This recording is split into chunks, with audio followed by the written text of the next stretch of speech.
I wrote a book. You did indeed. And it's called My Big Ego. It's a practical application of My Big Toe. Yeah, what I tried to do is take My Big Toe and simplify it so that the everyday average person could understand it and then perhaps learn how to apply it in their own life. And you read it. So what'd you think? Well, I enjoyed it. I thought it was good. It was honest. I think that's the thing. If I had to say anything about it that was dramatic, that kind of came through, and that it was brutally honest. You were not afraid to tell it the way it was. You didn't sugarcoat any of it to make it seem better or make yourself seem better than you were. You just, guess that we should tell the listeners of this a little bit about it. The book starts out with you. Well, it doesn't start out that way, but very quickly it's about you who leave home at a very young age, like what, 13, 14, something like that, and go live on the streets to, make your fortune all by yourself without any of those stinking adults trying to tell you what to do. And like most young people, you kind of figured that you already knew almost everything and that you could get by just fine. And this is a chronicle of your very slowly, growing up and evolving and understanding and getting bigger pictures. And the pictures got bigger just a little bit at a time. You'd get a little insight, and that would help, you take the next step, and then you'd get a little more insight. So it was what, over a 5, 10 year period, of which, this is Vanessa Wideski growing up, learning to make better choices and better decisions that have positive results, not negative results, and that have a good time and feeling good, though positive, isn't necessarily something that you can base your life on. It doesn't have the substance and the quality that you need to base a life on, and that just took a while to realize. But it was a good book. I think a lot of people who feel like they, particularly young people who feel like they'd like to get out from under the boot of their parents or of the, of them, the establishment, the people that make it really hard for everybody else. And they think that that's sort of all they needed would be the freedom and everything would work out fine. Realize that that's a whole lot easier to talk about than it is to live. That's a tough road to hoe. And the probability of success is low. Probability of success is just very low. You're not going to walk out of your house at 14 and, the next few months become independently wealthy. It doesn't work like that. It's a hard, it's a hard way to learn. Now a lot of children don't do that. They kind of stick with the program until they've, gone through high school, gone through college, have a degree, get a job, and then they start thinking about what's important and what's not and what's meaningful. And instead of them having a crisis at 14, they have a crisis at 40 or 35. Suddenly thinking about, is what I'm doing really profitable? What am I producing that's meaningful? How significant is my contribution, to the world or even to myself or to my community? And they start looking at themselves and finding out that, they're actually pretty self-centered. They're not really so much about other. They're pretty much about themselves. And that, what they call a midlife crisis, then is a big learning point where they kind of, relook at who they are and where they are and what they're doing and why they're doing it. Questions that they hadn't asked for before. They've never asked those questions. They just did it because that's what it was they did. So the learning process is a tough one, no matter what age or how you go about it. But you started the process very early, whereas most kids at the age where you were out on the streets, they're being taken care of by their parents, and the parents make sure that, nothing bad happens to them. And if they make mistakes, the parents kind of help them through it. But so you jumped in early, got what do they say, baptized by fire. You had to deal with with life on your own at an age where you were not very equipped to make it on your own. Found others like yourself, and kind of hung together with them, just eking by enough to stay alive and get something to eat every once in a while, and I guess buy drugs were a very important part of your life then. And then to work yourself out of that is pretty remarkable, I think, in the way you did it. It was very straightforward. You didn't have anybody come and pick you up and take you home and dry you out and, find you a job. You didn't have any of that. You just figured it out on your own. This isn't working. I've tried this and then I tried that and none of it's working. What do I need to make it work? And slowly all those answers came. And by the end of your book, you're not only doing well, you're doing very well. You're in a good situation with good relationship, good connections, good enough income stream, and good relationships with your children too. So, success story, Vanessa. I think it's a story that helps other people kind of see where they are and question the choices they're making. As people read your book, they'll start thinking out, well, where am I? And why am I doing the things I'm doing? And how is this a path of growth for me? Or am I just turning the crank on the same old thing and every day is just like the last day without ever really questioning, is this a valuable path for me to take? Which is kind of what you did. You kind of looked back and said, I'm doing all the things that I thought would make me happy, but it doesn't make me happy. I'm still miserable. What's wrong? So that's hard to do. Most people can't make that observation.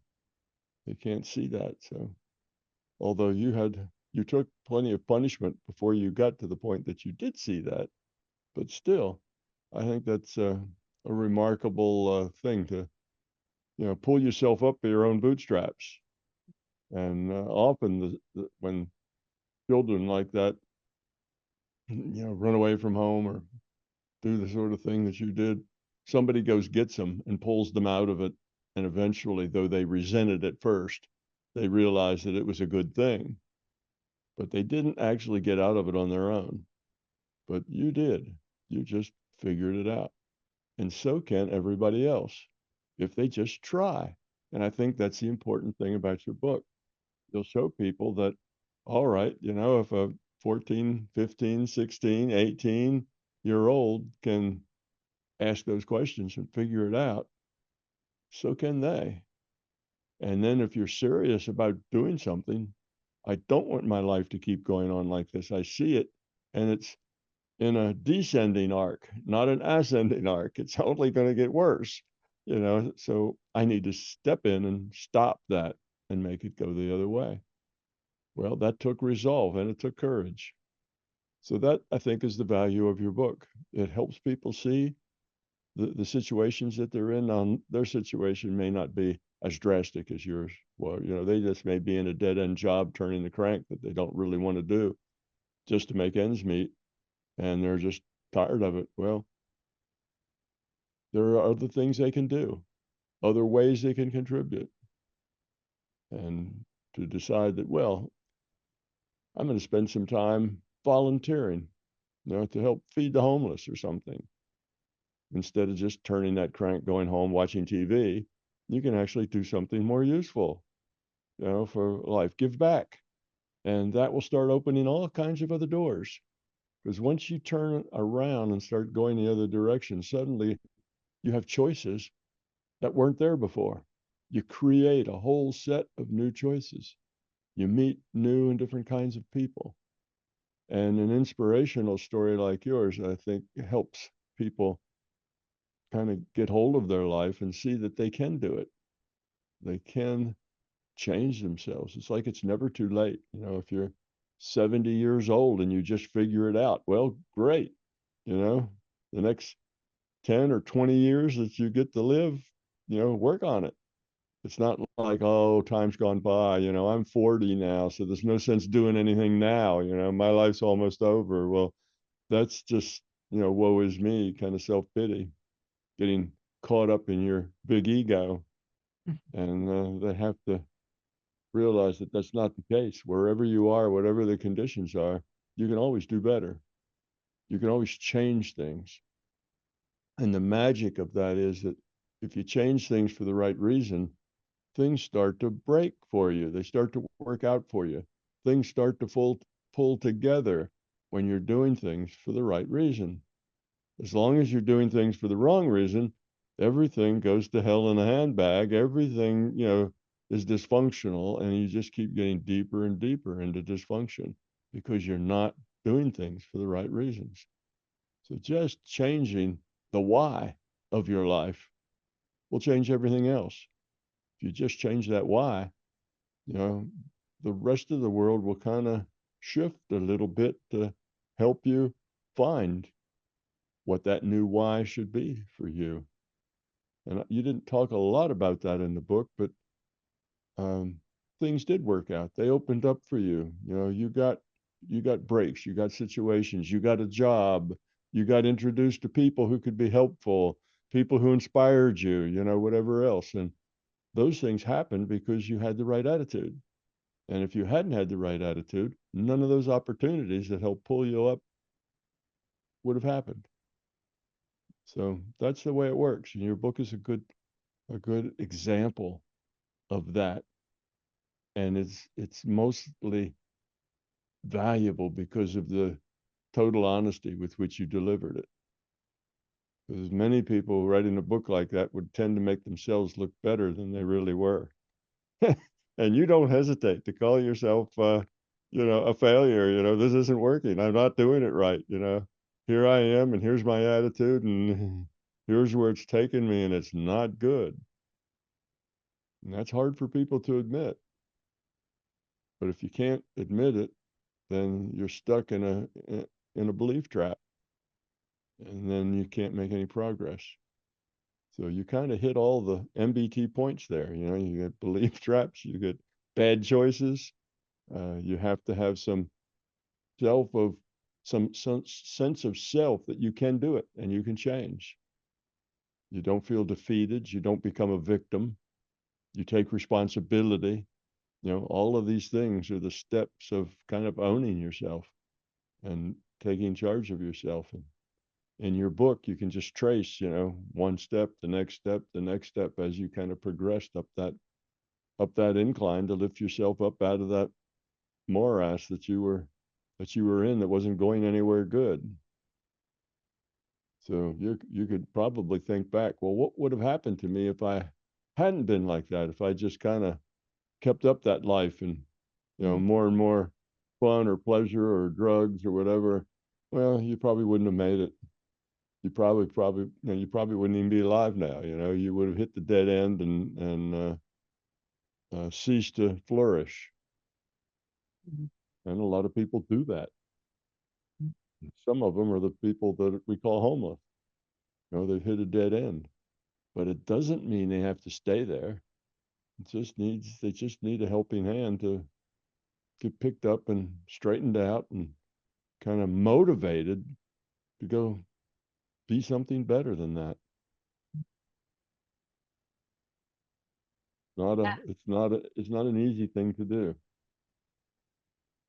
It's not an easy thing to help them and to motivate them, or to be in their shoes, or both. No, both, Yeah. both.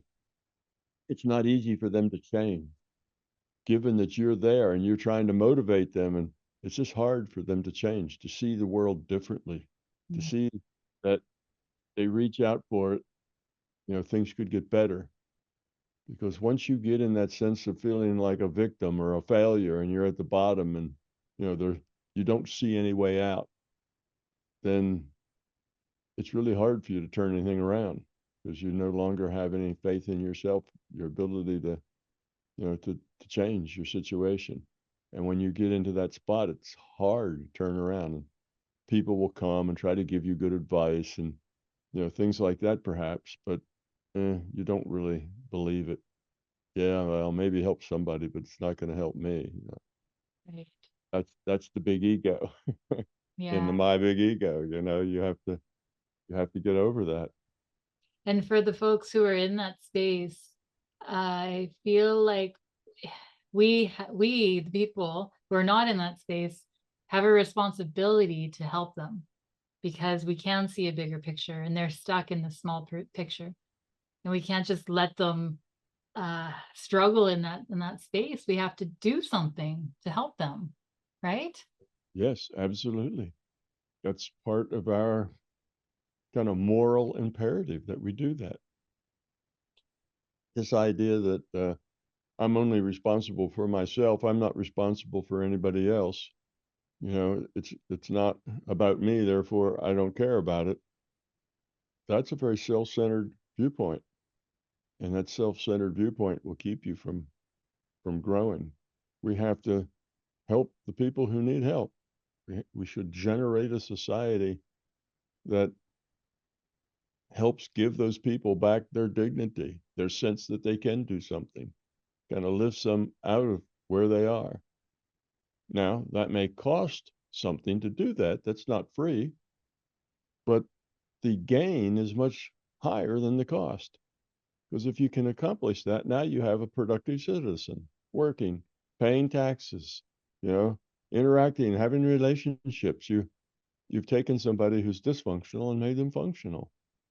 And that is a great contribution to your culture and your society and just, to your race, to humanity. So sure, we should do that. And not everybody is reclaimable. Some people have just lost it, or maybe they have brain chemistry deficiencies that makes it difficult for them to make choices that are good choices. There are some people like that. Well, those very few people, but they're few. They're not the majority. There's just a few of those people, maybe 10% of them. But those 10% then just need to be taken care of. Just because we're humane enough to say, you know, they deserve to be taken care of. It's a different attitude than everybody for themselves, rugged individualism. If those people can't make it, well, they deserve to,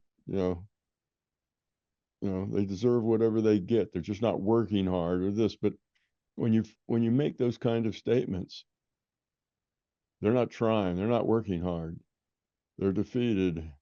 So you write them off. That's simplifying their problem. You think they're just there because they're lazy. Yeah. Well, that's not why they're there. They're not lazy. That's not it. They're just there because they're drug addicts. Well, they may be drug addicts, but that's a symptom. That's not the cause. Mostly the causes just are a whole chain of personal failures, sometimes just some bad luck and poor choices, and maybe even just very difficult situations that if you could just give them a little help, they would turn around. So I think that's for the great majority of them are like that. And for the few that aren't, well, we need to take care of them. I mean, what do we do with the people who are dysfunctional? With the people who are mentally ill, the people who can't just go out and hold a job and do the things that, most people do. We don't just, shoot them or push them off a cliff. We take care of them. And hopefully we take care of them in a way that makes their life richer, something at a level that they can interact with. And we don't just stick them in an institution and forget about them. if we do that, then that's because we're very self-centered and really care about ourselves more than anybody else, which of course is the way our culture is. We tend to have a very self-centered culture. We're shifting out of that, right? We're changing. Yeah, we are. We're shifting out of that, but it's a slow shift for now, but it'll pick up later on. But we do have a very self-centered culture. We're taught to be self-centered. We're encouraged to be self-centered. You know, it's all about us. We're not really encouraged to care very much about anybody but ourselves, unless, of course, it's in our best interest. Then we can care about other people because we need them. Hmm. Oh, yeah, we need parents, or we need, spouse, or we need, because, we need the relationship and the services and those sorts of things. But again, it's all our need. It's not really about those people so much as it is about our need. Mm. And most relationships in our culture are based on need, not on love or caring, either one. People fall in need more often than they fall in love, but they think falling in need is falling in love. But that's just the way we are. So we kind of accept that and do the best we can to be otherwise. And our example will help other people. So you write a book. Now your example will help other people. So it was a good thing to do, to share your story that honestly. Yeah, thank you. You didn't, how do you feel about, because what really helped me in life was MBT. Like, I mean, all the little pieces helped, all the different teachings and philosophies. And when I came across MBT and this theory of how the nature of reality is and how it all works, that helped me to understand why I'm here, and that I'm not here to just be about myself. I'm here to actually help people and connect and cooperate. And it was that model that really solidified that for me, because so many other teachings say that love is the answer, but they didn't logically explain it. And so MBT logically explained it. Yeah. So the way though that I tried to simplify your model, was it accurate or not? Oh, sure. You know, you can see and engage with my model on many different levels. And after you've gotten real comfortable with the level that suits you, you'll find there's another level deeper than that. And when you get comfortable with that, you'll find there's another level deeper than that. And it'll keep going like that until you get to the point where you've gotten rid of all your fears and you don't have a big ego anymore. You got maybe just a little teeny weeny ego, or maybe one that pops up every once in a while and growls, but then shrinks back down. Mhm. So it's all part of a process. But yes, a young girl reading MBT, that's kind of amazing all by itself. I can't think of many, street kids picking up MBT and saying, "Oh, look, a book about the nature of reality. I think I'd like to read that." That doesn't sound too like that's going to happen very often. They're going to look at that and say, "Oh, it's a heavy book. Maybe it'll burn. Maybe we'll put it in a campfire tonight and it'll smolder for a couple of days." Yeah. Yeah. I guess it's the wrong audience. Well, it was my hope that that it might help somebody the way that it helped me, because coming across MBT helped me a lot. Well, yeah, and people, like I say, you read MBT and you kind of get the ideas and see the logical possibilities and where you can go with it. And suddenly in front of you, you realize you have choices. You have places to go, ways to be that you haven't ever thought of before. And if that is a positive thing for you, that you say, "Oh, well, I'm going to try to work towards that functionality," as opposed to taking the opposite approach, which is, "Oh, I'll never do that. I'll never be able to do all that stuff, So if you take the positive view rather than the negative view, then it's uplifting, and it helps gives you a path and a direction, some way to go. Because if somebody just says, well, Vanessa, it's simple, just get rid of your fear. Well, that's easy to say, but it doesn't really leave a person with a whole lot of help as far as what to do. So Mhm. it takes more than that. A lot of people read my book, they read it very quickly, and they really don't understand any of it. Intellectually, they can talk about it, but they can't be it. So there's a big difference between getting it intellectually and living it. That's what I mean by being it. Mhm. And you had that unusual capacity to change who you were and be better. A lot of people have a real hard time changing who they are, but you kind of focus on it. Once you focus on it, you kind of dig in and go for it until you get there, and that's just your personality that does that. But that's kind of what saved you, that kind of an ability to see something better and then do what you had to do to get there rather than take the negative route and you know list all the reasons why you couldn't get there. That's just your personality. The perfect person for your book is somebody just like you. Yeah.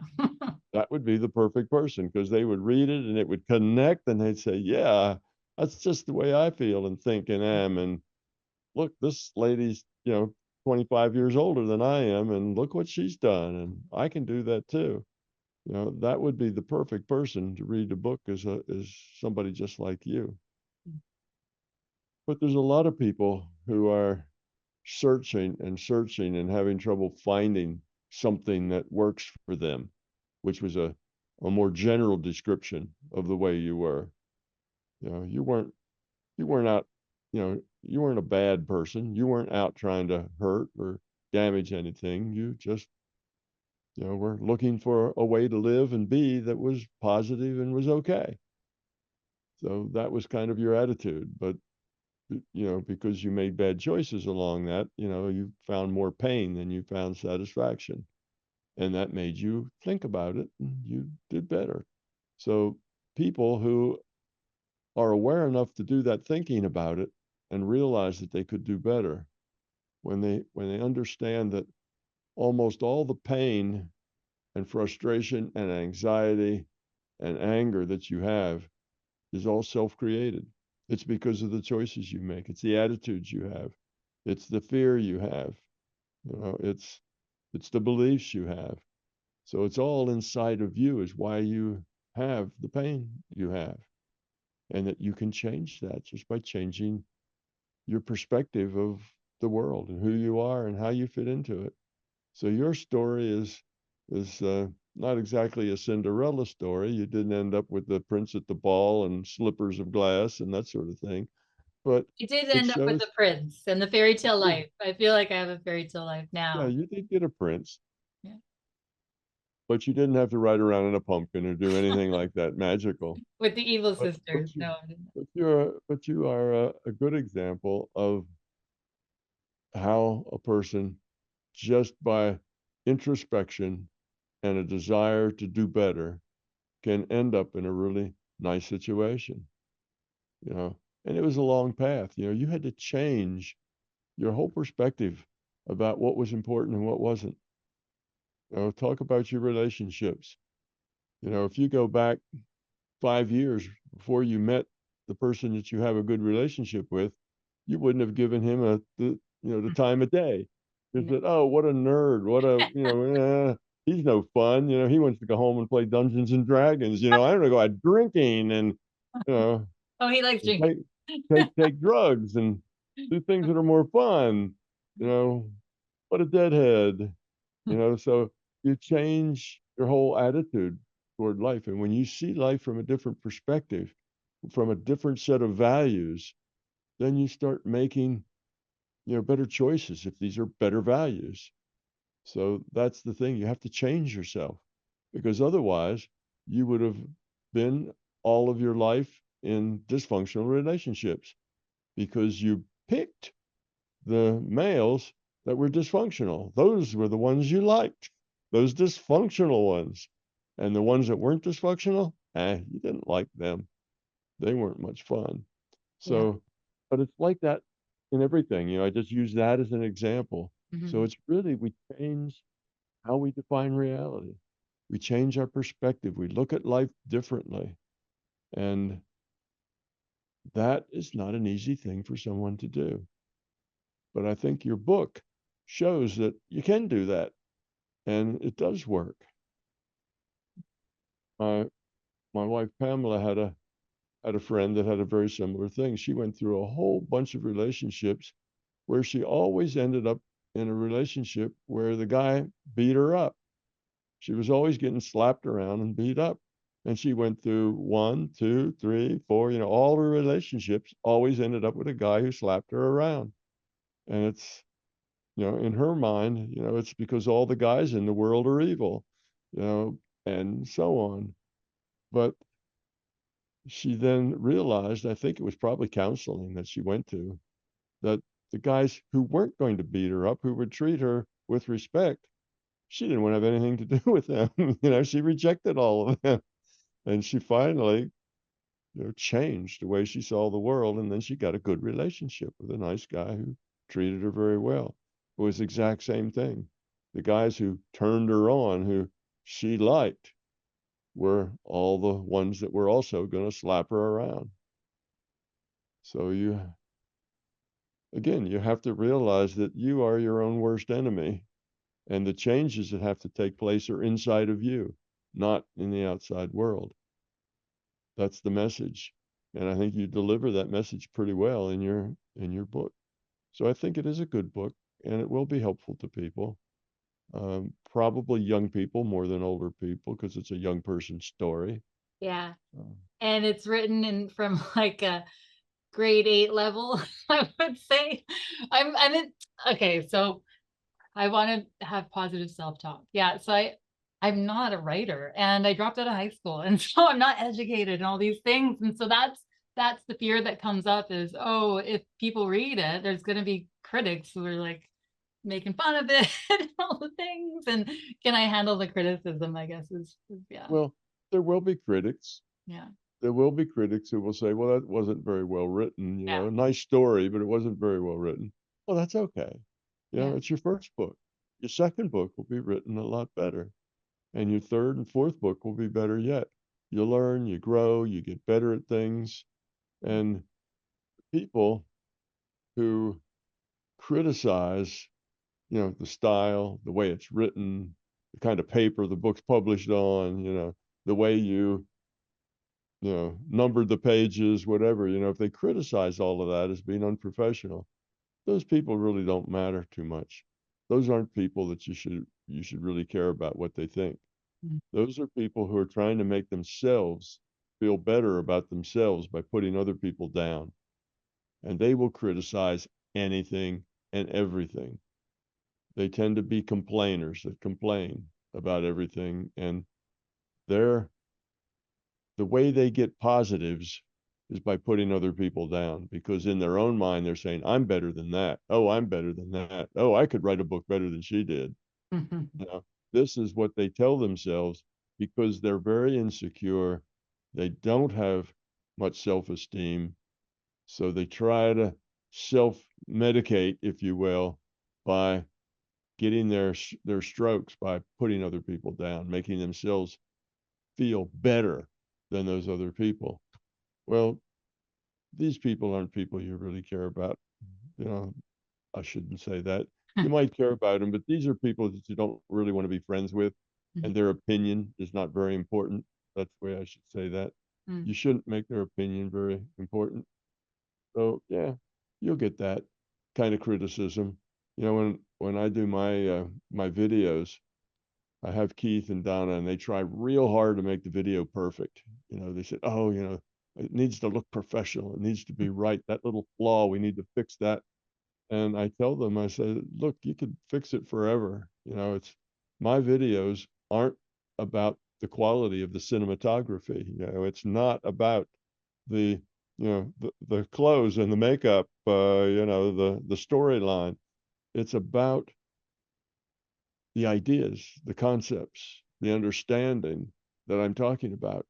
So if you get the ideas and understanding, and that's what you're focused on, the fact that there's a little static somewhere, or you can hear a dog bark in the background or whatever, is really not relevant. And people that make that relevant, oh, it was a terrible movie, I heard a dog barking in the background. Well, they just aren't ready yet. They're still stuck being very self-centered and trying to just say something negative about everything to make themselves feel better. So you just don't worry about those people, Vanessa. The ones who read it and say, okay, this was a story about a little girl who dropped out of school and did all these things and is more or less successful now. And it sounds like she's not an English major, with years of writing experience. So what? She isn't. That's the life story she's telling you. She didn't go that route. So the story is important. The fact that it could be written better is not that important. You read it for the content, not for, you know, how many colors are in the cover and, how glossy are the pages and that sort of thing. If that's what you criticize, then you're missing the whole point. You're not really getting it at all. So don't worry. Yes, you'll get criticism like that. It, I get a lot of crazy stuff. I get all kinds of criticism. Somebody, somebody writes in and says, look at that guy's hair.